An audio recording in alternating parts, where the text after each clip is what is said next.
Let's move on to our next story. Chinese investors from the Zhongshan Fengsheng Industrial Investment Limited are moving forward with plans to sell 2 Nigerian-owned guest houses in Liverpool for a whopping $2.2 million. The properties located at 15 Egbert Hall Road and 49 Calderstones Road were not classified as diplomatic assets, making them eligible for seizure as the investors aim to recover up to $70 million from an arbitration ruling issued in 2021. Just last week, a French court seized 3 jets owned by the Nigerian government amid a long-standing dispute with the company. Despite Nigeria's attempts to claim sovereign immunity, European courts have granted enforcement orders allowing Zhongshan to pursue the recovery of assets in the UK, Belgium, France, and other countries. There's a saying that the beatings will continue until morale improves. So you have to honor contracts.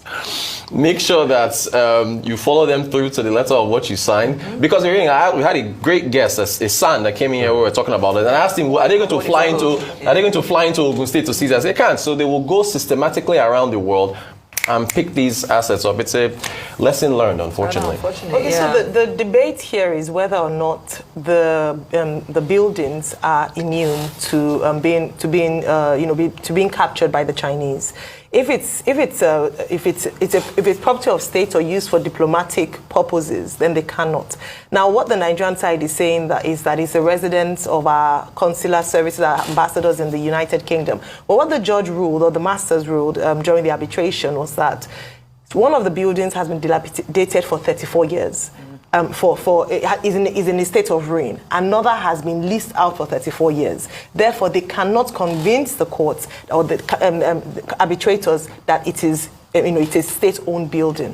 And this is where exactly. So you cannot last minute now come and say, "Oh no, it's we're using it for this," when it hasn't been in use. So we're just wasting resources even abroad. And this show, it's embarrassing. And let me just highlight again that what we've been calling for and what we are hopeful is that there will be a diplomatic resolution to this. The court was also saying that they took advantage of the timeline for arbitration when they could have appealed. So it's this anyhowness, not taking responsibility, and the outcome of this, where it becomes an international embarrassment. I'm hoping that we will not see Nigerian properties on eBay.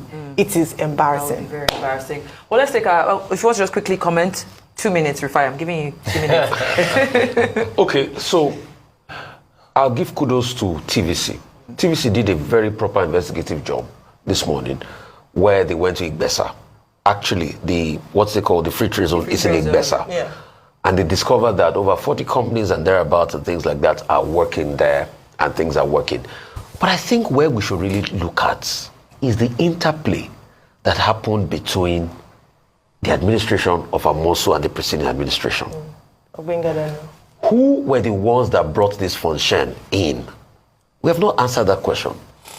Because the same Fengsheng that when things did not go their way are now the ones taking Nigeria. So, because originally we hear that place was supposed to be a partnership between China, Investment Nigeria, and all that.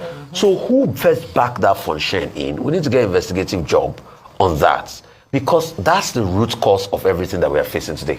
I think I was less than 2 minutes. Yes, you did. You did try for me today. Well, let's take our